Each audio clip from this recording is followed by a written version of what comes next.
Hello all வணக்கம். India versus south Africa. நாங்கள் வேற ஒரு நோட்டில் இந்த மேட்சை பேசுவோம் அப்படின்னு நினச்சோம். ஆனால் ஆம், செய்ன்னு அவங்க ஒன்றும் செய்யலை, நம்மளே தான் செஞ்சுக்கிட்டோம் அப்படின்றது தான் ஸ்டார்ட் பண்ணணும்னு நினைக்கிறேன். Master, I think I am going to say this. Brendan McCullum and Gautam Gambhir has spoiled top two test name patients. How agreeing to this statement? I think it is fair to say அப்படின்னு தான் நான் சொல்லுவேன். இல்ல அதான் McCullum இதுக்கு தனியா பேசணும். ஏன்னா அவங்க கிரேட் டீமா இல்ல.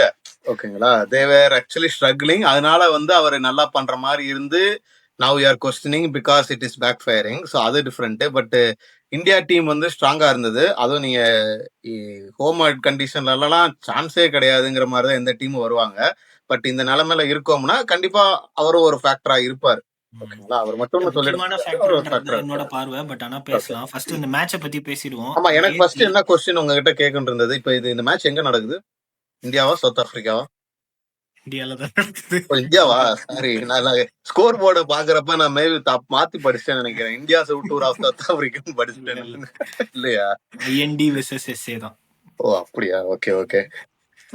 இல்ல நான் என்ன நினைக்கிறேன்னா பெட்டர் சவுத் ஆப்பிரிக்காட்ட இருந்து ஸ்டார்ட் பண்ணுவோம். என்ன சொல்றீங்க?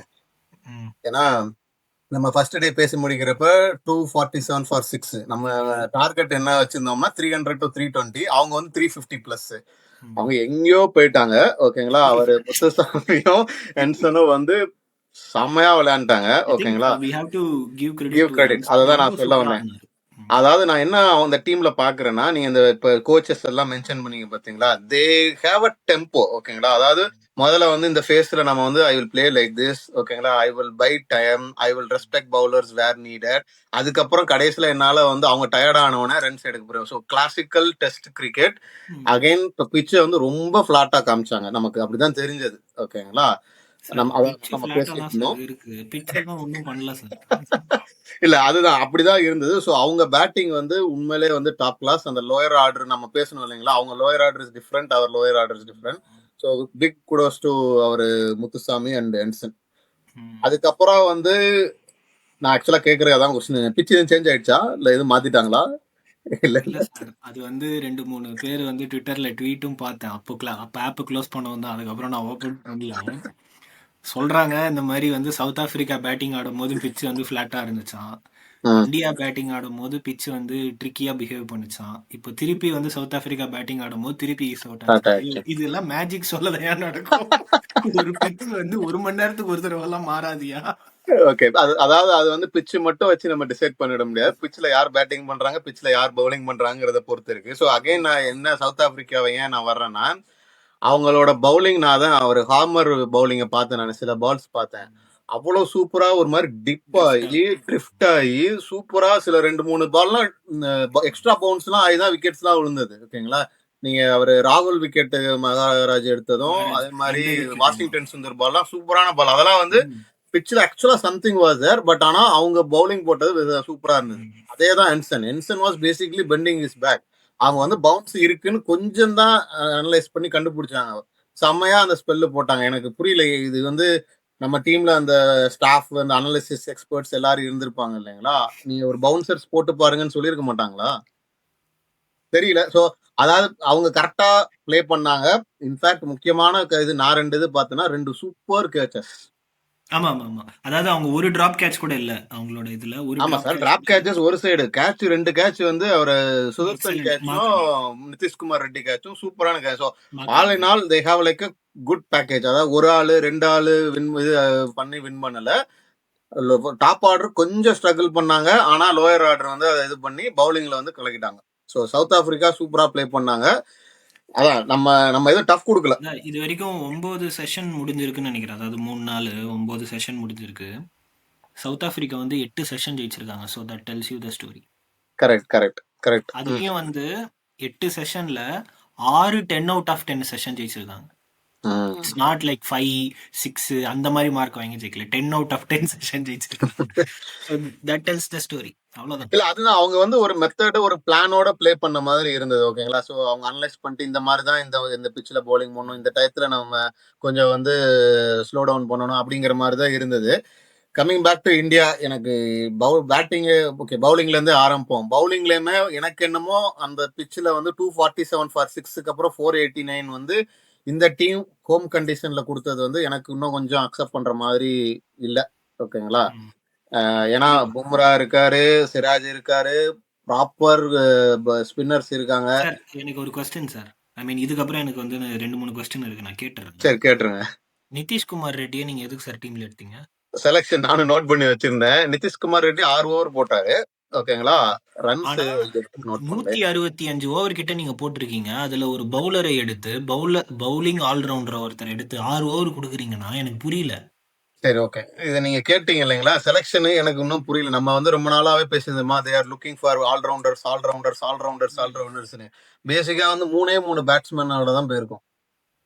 ம் மத்த சரி, fine. எல்லாருமே எனக்கு வந்து இந்த கொஸ்டின் பதில் ஆல்ரவுண்டர். சொல்லுங்க. அப்போ வந்து நிதிஷ்குமார் ரெட்டி தேவையே இல்லையே, எனக்கு பதில் வேற யாராவது அந்த 6 ஓவர் போடலாமே. தெரியலையே என்ன லாஜிக்னு அது புரியல. இன்னொரு கொஸ்டின் என்ன சொல்லுங்க. செலக்ஷன் கண்டிப்பா அண்டர் ஸ்க்ரூட்டினி.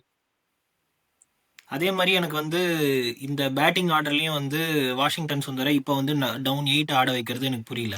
18 மேட்ச் வந்து இந்தியா வந்து after Kohli and Rohit Sharma அவங்க 2 பேர் ரிட்டையர்ட் ஆனதுக்கு அப்புறமா ஆடி இருக்காங்க. 18 மேட்ச்சுக்கு அப்புறமா நம்பர் 3ல போன மேட்ச் ஆடின அதே பிளேயர் நம்பர் 3ல திருப்பி ஆடினதே கிடையாது. இது வந்து எந்த மாதிரி லாஜிக்னு தெரியல. அண்ட் டெஸ்ட் மேட்சை பொறுத்த வரைக்கும் நம்பர் 3 எவ்வளோ குரூஷியல் பொசிஷன் உங்களுக்கு தெரியும். ஆமா. ஸோ அதில் வந்து ஒரு டிபெண்டபிள் பிளேயர் இல்லை.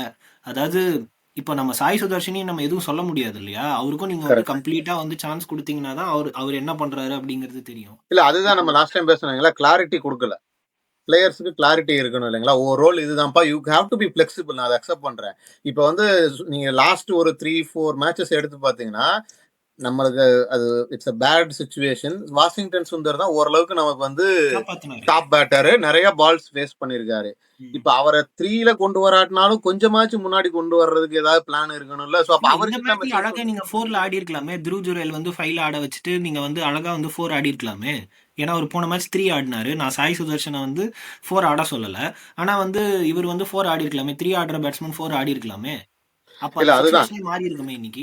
இல்ல அதுதான் விக்ரம், என்னோட வியூ என்னன்னா, ஒரு ஸ்ட்ராட்டஜி வந்து நீங்க பண்ணுங்க. ஓகேங்க, அந்த ஸ்ட்ராட்டஜி தப்பா போனா கூட நம்ம வந்து ஓகே நான் அண்டர்ஸ்டாண்ட் பண்ணி ஸ்ட்ராட்டஜியை மாத்திக்கிட்டே இருக்காதீங்க. கரெக்டா? இப்ப நான் அதை தான் கேட்கறேன். இப்ப சுந்தருக்கும் சாய் சுதர்சனுக்கும் என்ன மெசேஜ் சொல்லிருக்கீங்க? சோ சாய் சுதர்சனுக்கு வந்து உனக்கு ஆப்பர்ச்சுனிட்டி திடீர்னு கிடைக்கும், அவ்வளவுதானா? இன்னொன்னு வந்து நீங்க வந்து சொல்லுங்க, விளையாடுற பிளேயர்ஸ்க்காக தான் சப்போர்ட் ஸ்டாஃப். அவங்க பேரே சப்போர்ட் ஸ்டாஃப். சப்போர்ட் ஸ்டாஃப் அதாவது எனக்கு சூப்பர் ஸ்டார் கல்ச்சர் வேண்டாம், சூப்பர் ஸ்டார் கல்ச்சர் இருக்கக்கூடாதுன்னு சொன்னீங்க. ஓகே ரைட்டு, நான் ஒத்துக்கிறேன். இப்போ அதனால அப்போ நீங்க தான் இப்போ வந்து ஸ்டாரா? நீங்க சொல்றத மட்டும்தான் வந்து டீம்ல எல்லாரும் கேட்கணும். அதாவது தே ஆர் சப்போர்ட் ஸ்டாஃப். பிளேயர்ஸ்க்கு என்ன வேணுமோ அதை சப்போர்ட் பண்றது தான் அவங்களோட ஸ்டாஃபோட வேலை. எல்லாத்தையும் நானே சொல்லுவேன், நீ அதுக்கு மேல போய் ஆடு. எனக்கு புரியல, பிளேயர்ஸ் யாருமே அதை கேட்க மாட்டாங்களா அவங்க கிட்ட? இல்ல இப்ப அந்த மாதிரி கேட்கற பிளேயர்ஸ் இல்லையா? பிளேயர்ஸ் இல்ல அப்படிங்கறத நான் பாக்குறேன். ஏன்னா இப்ப எல்லாருமே வந்து அப்படின்னு கேட்க வேணாம் இல்ல. நான் போன தடவை 3 ஆடுறேன், இந்த தடவை 8 ஆடுறேன், ஏதாவது புரியுதாடா, என்னடா பேசுற அப்படின்னு உனக்கு புரியுதா அப்படின்னு யாராவது ஒருத்தர் கேட்டுருங்க. சாய் சுதர்சன் போய் கேட்பான், நான் யாருங்க, நான் யாரு இந்த டீம்ல அப்படின்னு தான் கேட்பான். வாஷிங்டன் சுந்தருக்குமே அதேதான் கன்ஃபியூஷனா இருக்கும். மேபி என்ன மாதிரி பாக்குறீங்க, what kind of batter I am. ஓகேங்களா? திடீர்னு 3 கொண்டு போறீங்க, 8 கொண்டு. ஸோ அதான் அது அந்த கிளாரிட்டி இல்ல. ஓகேங்களா? அதான் சொல்ல வந்தேன். நான் சவுத் ஆப்பிரிக்கா சொன்னேன் பாத்தீங்களா, ஒரு மெத்தடு பிளான் இருக்கு. நமக்கு ஏன் இந்தியாவுக்கு இவ்வளவு கொஸ்டின் வருதுன்னா, டீமுக்கே பிளான் கிளாரிட்டி இல்ல.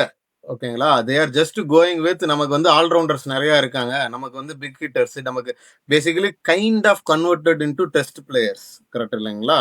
அதாவது இல்ல புதுசா இப்பதான் ஸ்டார்ட் பண்றாங்க. அவங்களுக்கு வந்து கிளியரா சப்போர்ட் பண்ணி கிளியர் ரோல் கொடுத்து இது கொண்டு போகணும். அது எனக்கு இல்லாத மாதிரி இருந்தது. இன்னும் நான் ஒண்ணு பேச நினைச்சது வந்து ரிஷப் பண்டோட விக்கெட்டு. ஓகேங்களா? That is how he plays அப்படின்னு ஒரே ஸ்டேட்மெண்ட்ல முடிக்கலாம். ஓகேங்களா? அந்த சிச்சுவேஷன்ல அந்த நம்பர் ஆஃப் பால்ஸ் மட்டும் ஃபேஸ் பண்ணிட்டு மார்க்கோ ஹென்சனை போய் எனக்கு தெரிஞ்சு சார்ஜ் பண்ண தேவையில்லை. அகைன் அவர் அடிக்கணுங்கிறத நான் அக்செப்ட் பண்ணிக்கிறேன். அட்லீஸ்ட் ஒரு 15-20 பால்ஸோ இல்ல ஒரு 30 ரன்ஸாவது அவருக்கு கண்ட்ரோல் வந்ததுக்கு அப்புறம் அதை சுத்தி இருக்கலாங்கிற மாதிரி எனக்கு ஒரு ஃபீல் இருந்தது. ஆனா அவர் அப்படிதான் ப்ளே பண்ணுவாருன்ற ஆன்சர் தான் எனக்கு கிடைக்கும். இல்ல அப்படிதான் ப்ளே பண்ணுவாங்கன்னா, அப்போ அகைன் நான் சொல்ற ஒரே ஸ்டேட்மெண்ட் தான். கிரிக்கெட்ட பொறுத்தவரைக்கும் கிரிக்கெட்ல அதுதான் வந்து ஒரு பெரிய க்ரூஷியல் பாயிண்ட். எவ்வளோ பெரிய ஆளா வேணா இரு, எவ்வளோ பெரிய ஃபார்ம்ல வேணா இரு, அன்னைக்கு கண்டிஷன்ஸ், அன்னைக்கு வந்து இது என்னவோ அதை நீ அடாப்ட் பண்ணா மட்டும்தான் நீ அதுல வந்து ஷைன் ஆக முடியும். ஆமா. ஸோ இன்னைக்கு ஒரு பவுலர் வந்து அவ்வளோ ஒரு ஃபயரி ஸ்பெல் போட்டுக்கிட்டு இருக்கான், விக்கெட் போகுது அப்படின்னா ஒரு 2 பால் பொறுமையா ஆடு. நீ அப்படிதான் ஆடுவ, எல்லாம் ஃபைன், அது உன்னோட கேமு. ஆனா அது காட்டுற இடமும் நேரமும் இது கிடையாது ராஜா. அதுதான் நான் சொல்ல வரேன். இல்ல அது இந்த ஒரு இடத்துல தான் எனக்கு தெரிஞ்சு இந்தியாவுக்கும் இங்கிலாந்துக்கும் சம்வாட் சிமிலாரிட்டி பாக்குறேன். அதாவது எப்படி முந்தி நமக்குலாம் மேட்ச் எப்படி இருக்குன்னா, நான் சரியா விளையாடலன்னா டீம் விட்டு தூக்கிடுவாங்க. இப்ப பேக் பண்றேன், சப்போர்ட் பண்றேன், லாங் ரன் கொடுக்குறேன்னு சொல்லிட்டு நீ எப்பனாலும் விளையாடு, வி வில் டேக் இட். அந்த கல்ச்சர் வந்து நிறைய உள்ள டீமுக்குள்ள வந்துருச்சு ஆன் போத் த டீம்ஸ் நான் நினைக்கிறேன். அது மாறணும். ஆஹ் வேற என்ன, அதான் டூ மணி ஆல்ரவுண்டர்ஸ்ங்கிறது எனக்கு ஒரு ஃபீலா இருந்தது. ஓகேங்களா, ஒரு எப்பயுமே எனக்கு அதான் வந்து நான் ஓல்டு இன்னொரு ஒரே ஸ்டைல். ஒரு ஸ்டாட்ஸ் மட்டும் சொல்லிடுறேன். 18 டெஸ்ட் மேட்ச் வந்து கோலி ஆக்ஷன்ஸ்க்கு அப்புறமா ஆடுறாங்க அப்படின்னு நான் வந்து சொன்னேன். இந்த 18 டெஸ்ட் மேட்ச்ல 4 டெஸ்ட் மேட்ச் தான் வந்து ஜெயிச்சிருக்காங்க சார். அதுல 2 வெஸ்ட் இண்டீஸு, இன்னொன்று 2 வந்து பங்களாதேஷ். அதுக்கப்புறம் வந்து நான் இங்கிலாந்து சீரீஸை வந்து கணக்கு எடுக்கல. பட் ஆனால் இங்கிலாந்து சீரீஸும் நான் பார்த்த யூடியூப் சேனல்ல, நான் பேர் சொல்ல விரும்பல, அந்த யூடியூப் சேனல்ல இங்கிலாண்டும் வந்து ஒரு பெரிய டீம்லாம் கிடையாது, அதையும் நீங்க வந்து நார்மல் டீம்னு தான் எடுத்துக்கணும். அவங்கள ஜெயிச்சதும் ஒன்றும் பெரிய விஷயம் கிடையாது. அதாவது ஜெயிக்கல, சீரீஸ் வந்து ஈக்குவல் லெவல் பண்ணலாம். பண்ணது வந்து பெரிய விஷயம் கிடையாது. நீங்க 2018ல இருந்த பவுலிங் அட்டாக்ல போய் 2 மேட்ச் ஜெயிச்சிருந்தீங்கன்னா கூட பெரிய விஷயம் அது ஆமா. அப்படின்னு வந்து சொல்லியிருந்தாங்க. ஸோ இதுதான் டீமோட இப்போதைக்கு ஸ்டாட்ஸ். இதுக்கப்புறம் இந்த மேட்சை சொல்லுங்க, நம்மளுக்கு சீரீஸ் போச்சா? சீரீஸ் டிஃபீட் சீரிஸ் தானே அது? போயிடுச்சு, சீரிஸ் போயிடுச்சு. நான் அதான் சொன்னேன்ல, இவங்க வந்து இந்த சீரிஸ் இந்த மேட்சை டிரா பண்ணாங்கன்னா I am seeing it as a big achievement. அதாவது அட்லீஸ்ட் இந்த டீம்ல வந்து இன்னும் வந்து அந்த என்ன சொல்றது, if they are pushed back to the wall, they have still character அப்படிங்கறதாவது ஷோ பண்றதுக்கு அவங்களுக்கு நல்ல ஆப்பர்ச்சுனிட்டி இருக்கு. ஏன்னா மினிமம் 500+ டார்கெட் வரப்போகுது. ஓகேங்களா, so you will be expected to bat at least 4, if not 4.5 to 5 sessions. ஏன்னா நிறைய ஓவர்ஸ் அவங்க போடுறதுக்கு பிளான் பண்ணுவாங்க, ஏன்னா லைட் சீக்கிரம் ஃபேட் ஆயிடுது. ஸோ மினிமம் ஒரு 4 செஷன்ஸாவது மினிமம் கொடுப்பாங்க. இவங்க அதான் என்ன ஸ்ட்ராட்டஜி, என்ன மைண்ட் செட்ல உள்ள வந்து ப்ளே பண்ணுவாங்க தெரியல. டிரா பண்ணாலே I will be at least happy that this team has some character அப்படிங்கிற மாதிரி எடுத்துக்கலாம். சரி, ஓகே. என்ன ஆகுது அப்படின்னு பார்ப்போம். இன்னொரு ஒரு சீரியஸ் டிஃபீட்டா, இல்லை வந்து இந்தியா வந்து நீங்கள் சொன்ன மாதிரி கேரக்டர் காமிச்சு at least like their fighting through that வேவா அப்படின்றத பார்ப்போம். இல்ல ஆமாம் சார், இன்ஃபேக்ட் நம்ம சீரியஸ் டிஃபீட் ஆச்சுன்னா என்ன அடுத்த கான்சிக்வன்சஸ், ஏதாவது ஸ்டெப்ஸ் எடுப்பாங்களா எடுக்க மாட்டாங்களா? I feel like it's a mindset திங்குங்கிறது என்னோட வியூ. ஏன்னா எல்லாருக்குமே வந்து டெக்னிக் எல்லாமே வந்து கொண்டு வரலாம். ஓகேங்களா, இவங்க எல்லாம் வந்து சும்மா நாளை எங்கேயோ இருந்தாங்க இன்னைக்கு உள்ள டீம்ல எடுத்து போட்டோம்லாம் கிடையாது. இப்ப எல்லாருமே வந்து ப்ரெஷர் சுச்சுவேஷன் பார்த்துருக்காங்க. இன்ஃபேக்ட் இதுல எல்லாருமே அவங்க வெளிநாட்டுக்கு போய் ப்ளே பண்ணிட்டு வந்துட்டாங்க. ஸோ எக்ஸ்பீரியன்ஸ் இல்ல, கேம் அவேர்னஸ் இல்ல அப்படின்லாம் எதையுமே முந்தி மாதிரிலாம் சொல்ல முடியாது. ஒரு புது பையன் வந்தான்னா அவனுக்கு ஒண்ணுமே தெரியாது, ஐயோ நான் பழகணுமே இல்லை, அப்படின்னு டிரான்சிஷன்ன்ற வேர்டும் அடிக்கடி யூஸ் பண்ணுறாங்க. சி அததான் சொல்றேன், இப்ப யாருமே புதுசு கிடையாது. கரெக்ட் இல்லைங்களா, எல்லாருமே வந்து ஓரளவுக்கு எக்ஸ்பீரியன்ஸ்டு பிளேயர்ஸ். இல்லை, தே நோ அந்த டெஸ்ட் வேர்டு கிரிக்கெட். சொன்ன உடனே வந்து நான் அந்த பேர் சொல்ல விரும்பாத யூடியூப் சேனல்ல சொன்னேன். டிரான்சிஷன்னா ஏன் எல்லாரையும் அமுச்சிக்கிட்டே இருக்க டீம்ல வச்சுட்டு சொல்லிட்டு சொல்ல, இல்லையா லைனா ஒவ்வொருத்தனையும் அமிச்ச வந்த உடனே. அதுதானே கரெக்ட். டிரான்சிஷன் அதுதானே பண்ணும். சீனியர் பிளேயரை வச்சுட்டு அந்த ஸ்குவாடுக்கு அவங்கள வந்து இம்ப்ரூவ் பண்ண சொல்லு. நீ லைனா ஒவ்வொருத்தரையா கிளம்புனா இதுதான் ஆகும். அப்புறம் ஏன் அதை வந்து ரீசனா சொல்றேன்? அது மாறிடாது. கரெக்ட். ஸோ அதனால பார்க்கலாம். சீரியஸ் என்னைய பொறுத்த அளவுக்கு ஆல்மோஸ்ட் ஓவர். அப்ப அதனால இன்ஃபேக்ட் அது நான் வந்து பாசிட்டிவ் சைட்ல எடுத்துக்கிட்டேன்னா, இதனால மேபி ஏதாவது சேஞ்சஸ் கொண்டு வந்து டீமை வந்து கொஞ்சம் வேற மாதிரி பில்ட் பண்ணாங்கன்னா பாசிட்டிவா தான் இருக்கும். ஸோ எப்படி போகுதுன்னு பார்க்கலாம். I definitely understand from your voice the frustration. So பார்க்கலாம், அட்லீஸ்ட் இந்தியா டிராப் பண்ணட்டும். டிராப் பண்ணாவது கொஞ்சம் இட்ஸ் நாட் ஜஸ்ட் யூ இல்லைங்களா, த ஃபேன்ஸ். ஏன்னா வி ஆர் ஆமா, use to like we are invisible in home conditions. I know ஆமா, like அதுதான் தோனியோட that's been the case. Captaincy, விராட்டோட கேப்டன்சிலாம் வந்து தொடவே முடியாது. கரெக்டா, ஒரு சீரீஸ் ஜெயிக்கிறதுனா ஒரு மேட்ச் ஜெயிச்சாலே அந்த டீம் வந்து அவ்வளோ பாசிட்டிவா எடுத்துட்டு அவ்வளோ ஆமா, பெரிய விஷயமா கண்டிப்பா. ஆமா, எடுத்துக்குவாங்க. ஆமா. இப்படி இருக்கிறது வந்து very disappointing to say. Like நானும் ரொம்ப டிசப்பாயிண்டிங்கா தான் இருக்கேன். we will see. Okay, next 2 days எப்படி பேன் அவுட் ஆகுதுன்னு பார்ப்போம். இந்த மேட்ச் முடிஞ்சதுக்கு அப்புறமா கண்டிப்பாக வந்து ஓவராலாக இன்டெப்த்தாக எங்க தப்பாச்சு, இனிமேல் இந்த தப்புல இருந்து எப்படி சீரியஸ்க்கே வந்து பார்க்கலாம். டெஸ்டிங்கை வந்து கரெக்ட் பண்ணணும் அப்படிங்கிறத வந்து கண்டிப்பாக நம்ம வந்து டீட்டெயில்டாக பேசுவோம். உங்களுக்கு இந்த மேட்சை பொறுத்த வரைக்கும், இந்த சீரீஸை பொறுத்த வரைக்கும் ஏதாவது வந்து கன்சர்ன்ஸோ இல்லை நீங்கள் ஏதாவது வந்து வாய்ஸ் ரைஸ் பண்ணணுமோ இருந்தீங்கன்னா கமெண்ட் செக்ஷனை யூஸ் பண்ணி கமெண்ட் பண்ணுங்கள். நாங்கள் அதை கண்டிப்பாக எடுத்து நாங்கள் அடுத்த வீடியோலையும் பேசுகிறோம்.